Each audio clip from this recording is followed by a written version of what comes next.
So Cricket South Africa have picked their SRI squad to take on Sri Lanka in a tour to Sri Lanka. An excellent announcement that we got today. I think it is a brilliant opportunity for players to put up their hands. It's a brilliant opportunity for some of the guys on the that haven't necessarily had a lot of game time for a Proteas perspective that have been in the Proteas squad already to get a run out and to get some games under their belt and experience, particularly in tricky conditions like we find in Sri Lanka. So today we're going to be discussing this particular squad. I'm going to go through the names with you guys. I'm also going to go through some of the names that I feel maybe were omitted. I'm going to base it off a tweet by Werner, who you know is a very close friend of the channel and a guest and also been a co-commentator and a producer, not producer, sorry, host on this channel. And I'm going to go through the list that names that he mentioned, and I'm going to add a couple of few maybe to the list as well that I feel were omitted. And we're going to chat about this in quite in some depth. Now we've got two shows for you today. It's this one. I had to go live with this one because I already booked an interview with Jason Smith for our 7 o'clock show. So there's going to be two shows today. Of course, this one about the SAA squad, and then also an exclusive interview with Jason Smith at 7 o'clock, which I want you guys to also please join and also ask your questions to him. After he's had quite a great season for the Dolphins as well. But before we get going, before we get started, I would like you guys to please do a couple of things for me. Please subscribe to this channel. Please click that notification bell for all future videos. Don't forget to also smash the like button, comment, and share. It's very important that you do so at your arrival of the video, on your arrival of this video. Also, what I want you guys to please do is help us as well as a community. Join our community by becoming a patron today. The link is on the screen as well as in the description. And then I'd also like you guys to please go to cricketfanaticsmag.com for all regular updates and download the latest issue of Cricket Fanatics magazine monthly. Every issue is 100% free, straight to your inbox every month. The link is on the screen as well as in the description. This is an opportunity for you as fans to actually broaden your knowledge in cricket, broaden your ideas, broaden your knowledge, also get more behind the scenes type content that is very in detail with regards to thought processes, etc. So we can all improve as fans and improve our analysis as fans as well. So please download the latest issue of Cricket Fanatics magazine monthly. So without further ado, let's get straight into today's video. I'm looking forward to discussing this with you guys.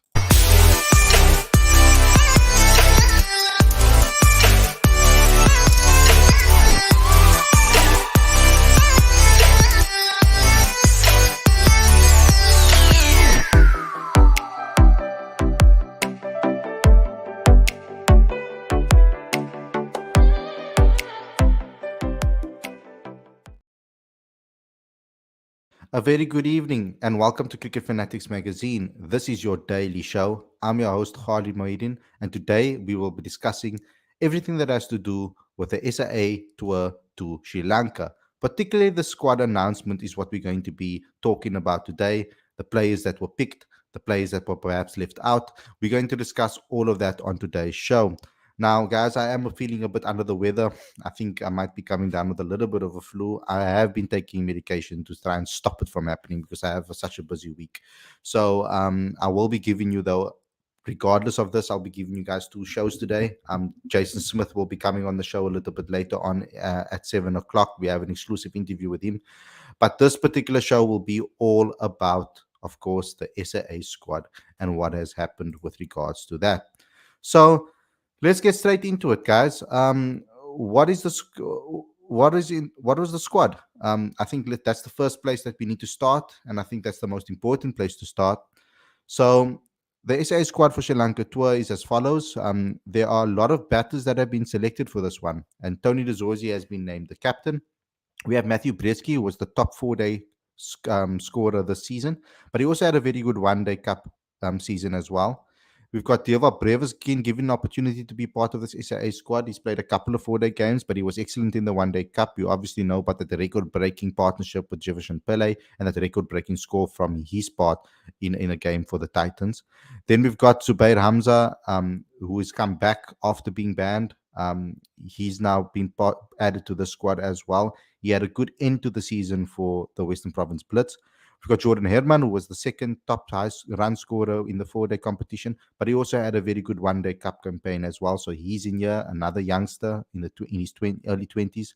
Then we've got Keegan Peterson, who has really struggled on his return to cricket after his COVID and injuries that he's had over the last couple of years.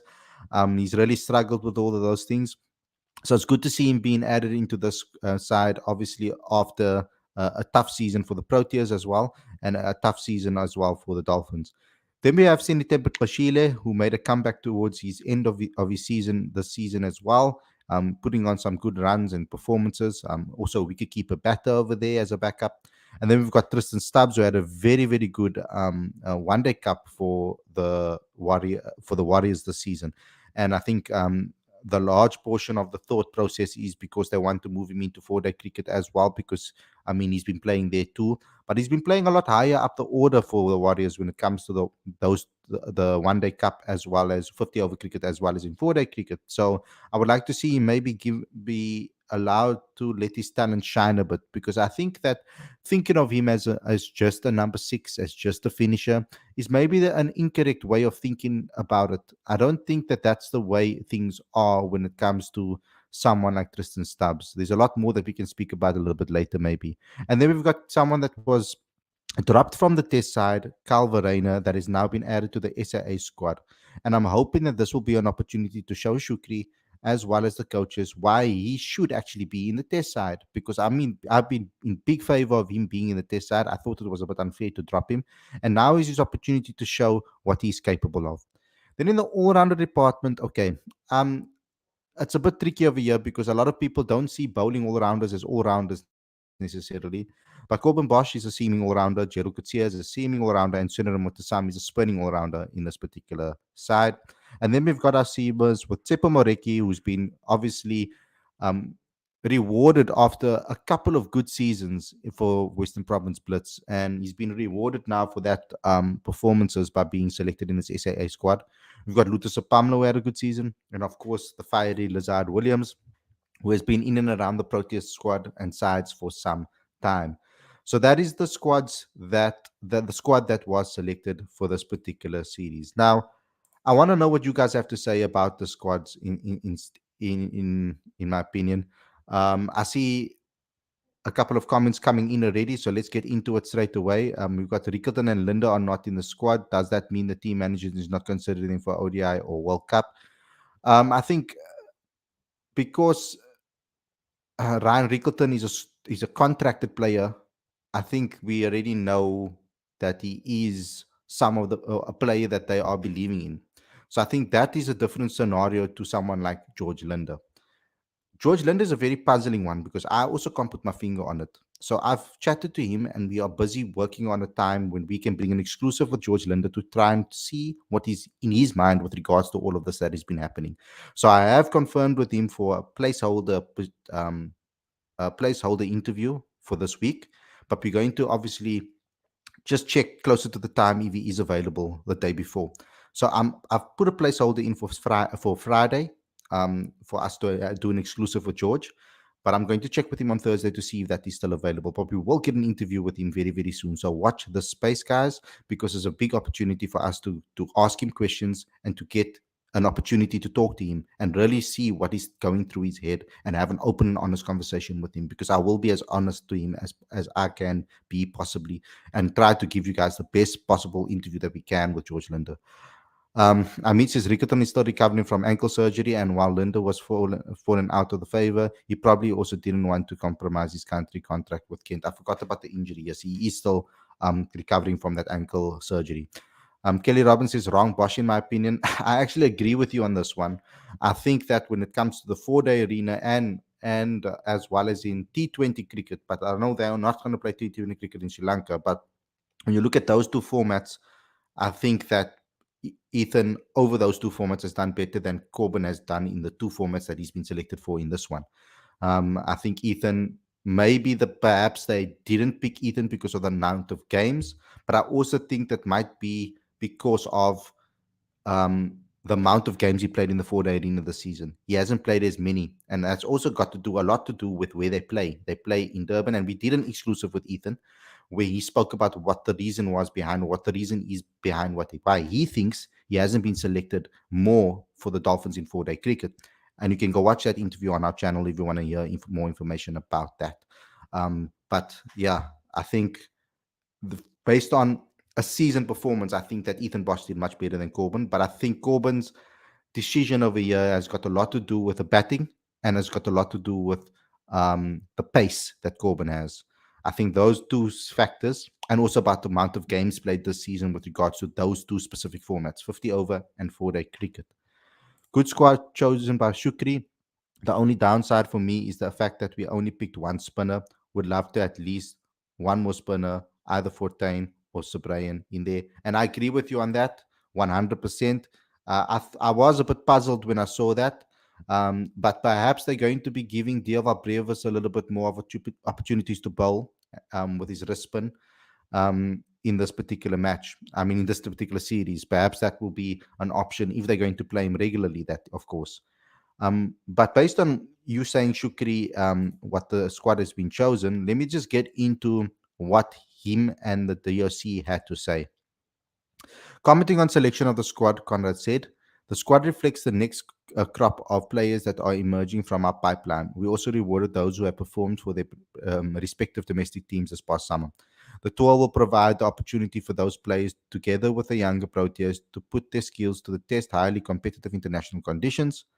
It will also serve to strengthen the batting depth in the red ball department as we build towards the test series against India later this year. So you can see that the emphasis here is on batting. Like I said, they've selected a lot of batters and they're trying to strengthen the depth with regards to their batting pipeline and their batting arsenal. The director of cricket, Enoch Nkwe, added, on behalf of Cricket South Africa, I would like to thank Sri Lanka Cricket for hosting Shukri and his team for what we consider to be a much needed game. Time during our winter months, the tour is also seen as a stepping stone in our overall strategy to increase the depth of players within our pipeline. So that was said over there.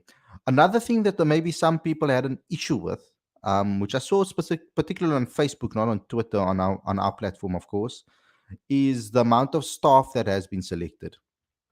There was some people that were a little bit critical of that. So we've got Shukri Conrad as the head coach, Rian Osman as the team manager, Pete Botha is now part of the squad as a bowling coach, Kruger van Wyk as the fielding and wicket-keeping coach, Justin Salmons as the batting coach, Nandile Tiali as strength and conditioning coach, Brent Martin as physiotherapist, and Abram Ndlovu as performance analyst. Those are the guys that have been selected. And I'm quite surprised that people have been complaining about that, because that seems like a decent group of staff for me. I mean, you have someone in every single department that you need, especially for an overseas tour if anything happens. So I don't understand that criticism with regards to on social media with regards to the amount of people that have been selected there.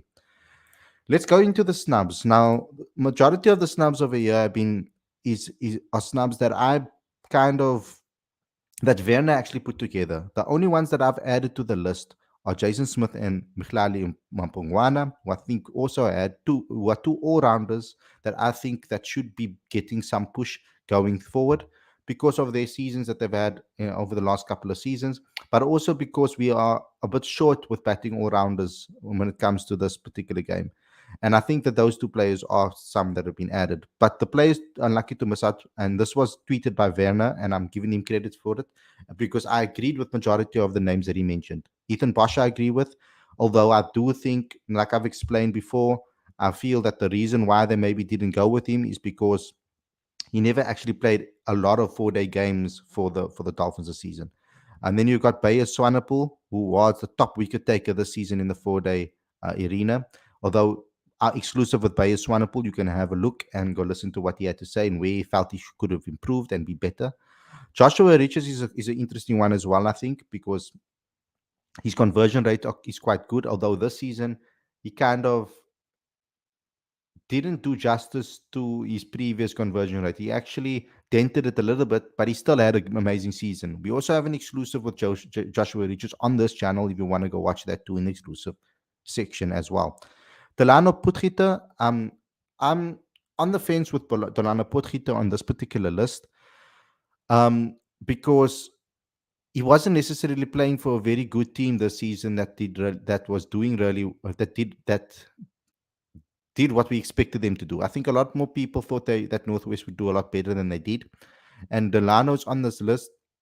But I feel that Jason and Michlali maybe had better seasons than Delano this season, if I'm not mistaken, from a statistical point of view. But I do rate Delano Potgieter. I'm a big fan of his. I'm someone that I enjoy talking to as well, and I like his mentality. And I think that he should be amongst that all-rounder spots when you're looking at the next best all-rounders in the country. Donovan Ferreira is another one that I think is an interesting one. Donovan, with regards to 4 day and 1 day cup, he showed flashes in both tournaments, but not consistency. But it is an interesting one because he would be a nice backup to a likes of a Tristan Stubbs, I feel, at this moment in time, because I think Tristan's career is a little bit further ahead than Donovan, I think, in my opinion, his game. I think Tristan, his 360 game and the way he plays cricket, I think he's slightly ahead of Donovan. If you're going to look at a guy that can do everything, obviously keep, bowl and bat. But Donovan is a good shout. I think Brennan and Sobrine was a big snub in my opinion. I think that's probably the biggest snub out of this whole list, in from what I think, because why are we not going with an off spinner when we do have the likes of Senel and Sobrine topping, getting a great amount of wickets, particularly in spinning conditions. When you're going to Sri Lanka, where it's going to spin, and spin is a deadly weapon in Sri Lanka. So I think Sir Brian was a little bit unlucky to miss out. I think also Neil Brandt had a very good season, and he could possibly also be another person that is unlucky. But I think that a lot of the batters that bat in his position that was selected have done better than him this season. So I think that's a little bit of another one that we can maybe look at. He also can add a little bit as a bowling option as well, Neil Brandt. And then, of course, George Linder, we've spoken about in length. When it comes to the games, when they will be played, we start off with 1 day matches on the Sunday, the 4th of June. And then we go Tuesday, the 6th of June will be the next ODI. And then Thursday, the 8th of June will be the next ODI. And then we play 2 4 day matches against Sri Lanka from 12-15 June and then 19-22 June. So now they're going to be going into their preparation for this. And I'm excited because I'm going to be covering it in depth, guys. We're going to be doing shows and reviews and previews of this particular games. I hope we'll be able to watch it though, because it would be great if I can watch the games as well and analyze it a lot better than not just look at scorecards, etc. I hope that we get access to it. Let's get into some of the comment sections over here and see what you guys have to say. Bjorn had some top class performances in the 4 day series as well. Bjorn is another omittance that I think should be mentioned. And I think another one that maybe we never mentioned this year is Diego Rosier, who has done pretty well in all formats for the Warriors. I think that's another name that maybe should be mentioned, because I don't think he's necessarily been on the radar of South Africa. So, and he's been quite an experienced guy when it comes to our domestic series and our domestic team. Brevis will most probably get a lot of bowling done on tours, so his bowling could develop well in Sri Lankan conditions. I agree with you there. Kelly says they might not have considered those guys with county commitments as well. Yes. Corbin Bosch has done nothing to be this squad, and so has Stubbs. The coach don't like Ethan Bosch because he deserves an opportunity and has done better than his brother. Bro, that is not a very powerful statement you're making. You're making lash accusations over here based on no fact. First and foremost, Tristan Stubbs is one of the top scorers in the 1 day cup this season. He deserves to be in this SAA side if it's on 50 over cricket alone. Plus, he's part of he's been part of the Proteas side for a while now, and we are investing into him. I don't necessarily 100% agree on that. I do agree on the Ethan. I do believe that Ethan Bosch, though, is very unlucky. Um, um, but I think that Corbin gets selected based on his pace, and maybe perhaps I don't know what his relationship is like with Shukri, to be honest. But I think a lot. It's got a lot to do with having a pace bowler that can bowl close to 150 regularly. Kelly says I was second on top. There we go. Exactly. Um, I'm I'm on board regarding Ethan Bosch, though. Very unlucky. Do you think CSI will schedule test matches also before the India series? I do not think that's going to happen. Otherwise, we would have had that announcement already. Kelly says she rates Michlali Mapungwano. You see, the thing with Michlali Mapungwano is I'm a big fan of him as well, but that is purely based on me watching him play live. His stats at the moment don't back up my belief in him. I've watched him play, and he's also had a very injury-ridden season.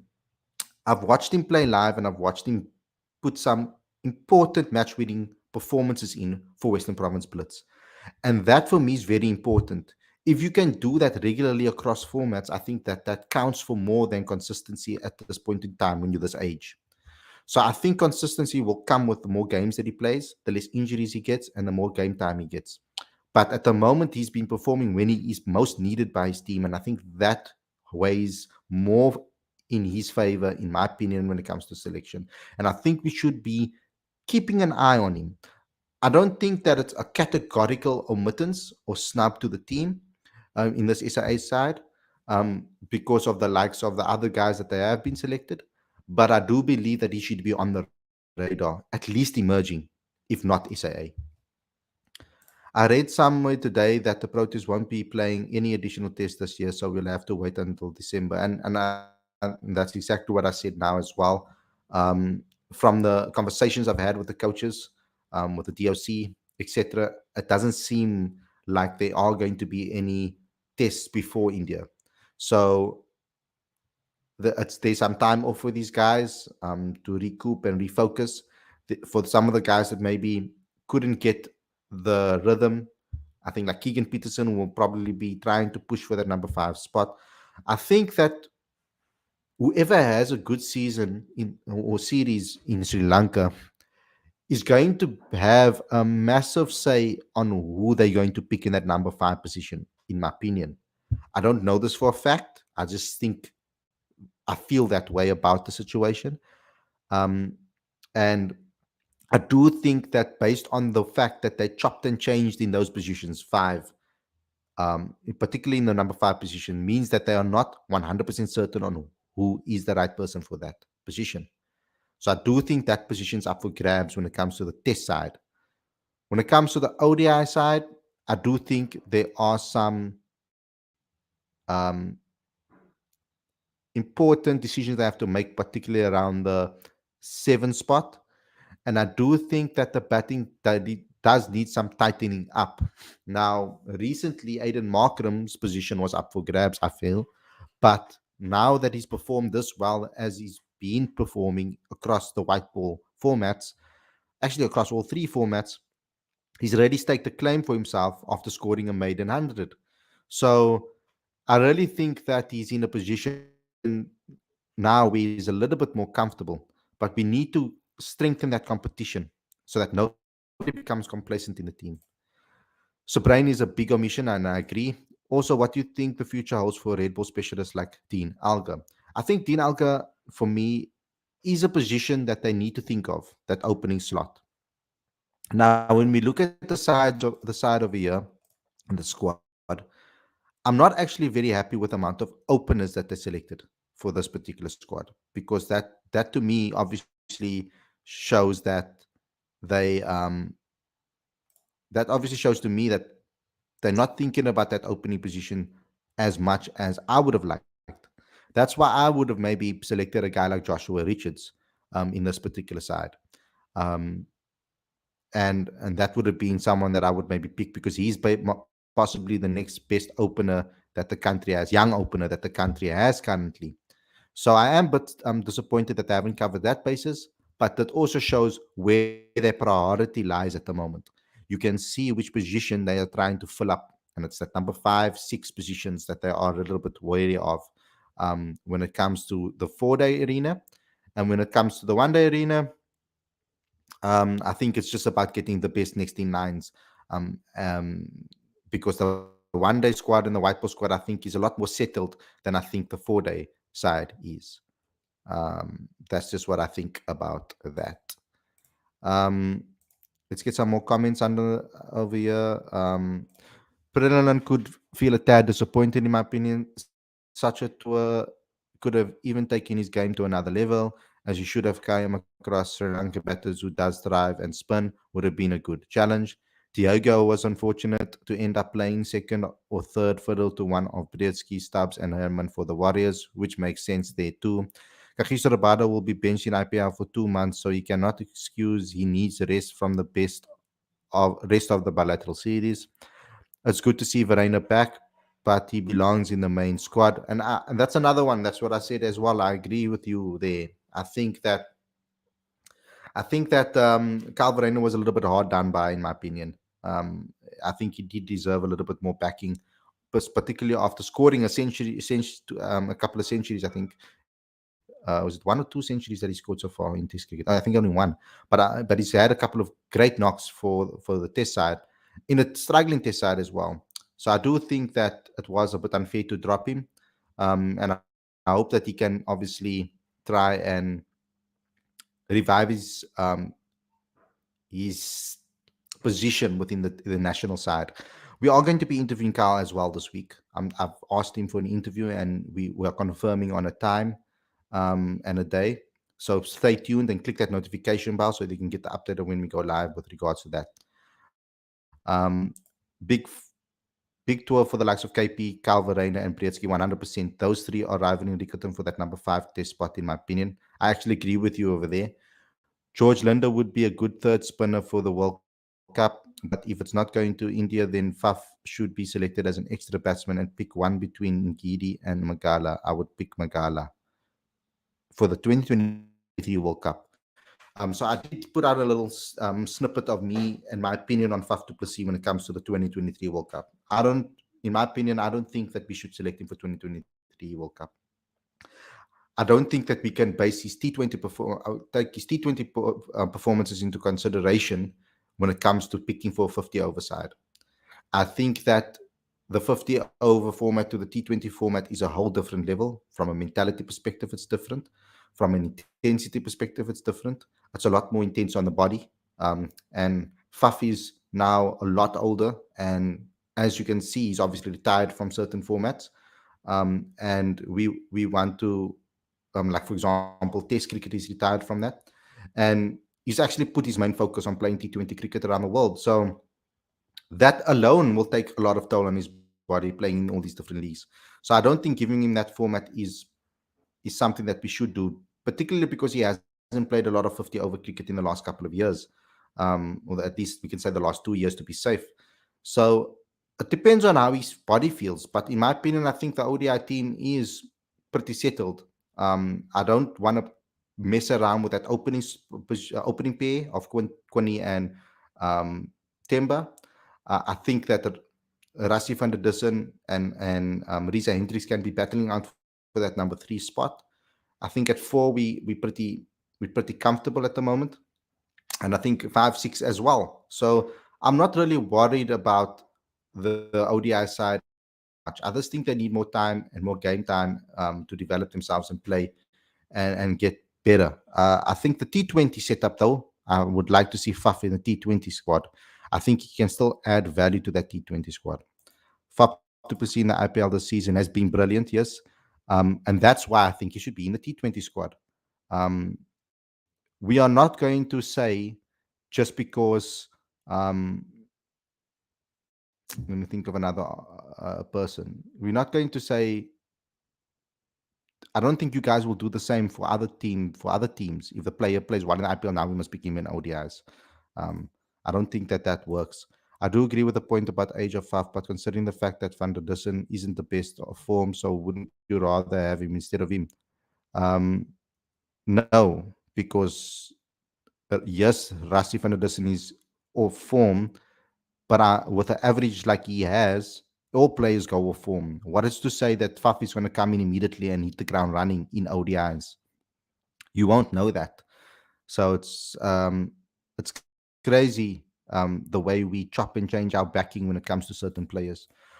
When last have Faf played a 50 over game, even that's why I said in the last 2-3 years he hasn't played. Um, Play a one day cup season for the Titans, then we can talk. Exactly. Play some games, play some 50 over games, and then we can start talking. It's completely two different formats, guys. I know that ODI cricket is becoming more and more attacking, and we're trying to go into a more attacking type of brand in ODI cricket. But the the, the mentality that you play with in ODI cricket is still different, especially if you're top order batter. You think about the game a lot differently than you do when you think about T20 cricket. You have more overs to play with. You don't have to be in such a rush. I think there's more similarities between the ODI format and the Test format, especially with the way Test cricket is going now, even more so. Before it used to definitely be so. And I think now with Test cricket wanting to become more attacking and more exciting, etc., even more so now, I think there's more similarities in ODI cricket, particularly if you're opening batters particularly there in that arena, and particularly for the bowlers. I think they actually learn. I think those two formats coincide with each other. I think there's more things alike in those two formats than there is between ODI and T20 cricket, in my opinion. Yeah, so guys, this is the first show of today. We obviously have an exclusive with Jason Smith a little bit later at 7 o'clock. So please bring your questions to the show. A little bit of house rules. I'm going to be talking to him first and asking him a couple of questions. And then once I'm done with that, guys, think of the questions you want to ask and then put them down in the live chat. And then I'll ask them so that I can get through as many as possible. If you want to make sure that I answer a question, please support us by asking a question with a super chat. There's a $sign on the screen for you to do so that you can make sure that I ask the question to Jason. I think it will be a good opportunity for you guys to get some questions in for a cricketer that has been in the system for quite some time, a player that is amongst the pipeline players as well. I feel maybe he wasn't selected in the SIA squad, but I think in SIA squads to come, he will be in and amongst the names. So please join us for that show. So thanks a lot for watching, everybody. I hope you guys enjoyed the episode. Don't forget to download the latest issue, Cricket Fanatics Magazine. Every issue is 100% free, straight to your inbox every month. Link is on the screen as well as in the description. Also, I would like you guys to help us promote and grow South African cricket and help us as Cricket Fanatics Magazine also grow. We can help us as a platform grow as well by becoming a patron today. Link is on the screen as well as in the description. Like, comment, and share, please, so that we can get into recommended feeds and our content can go into other people's feeds and we can spread our content. And go to cricketfanaticsmag.com for all regular updates. Thanks a lot for watching, everybody. I'll see you again at 7 o'clock for another exclusive interview with Jason Smith. I hope you guys enjoyed this episode, and I'll see you guys again very, very soon. Peace out.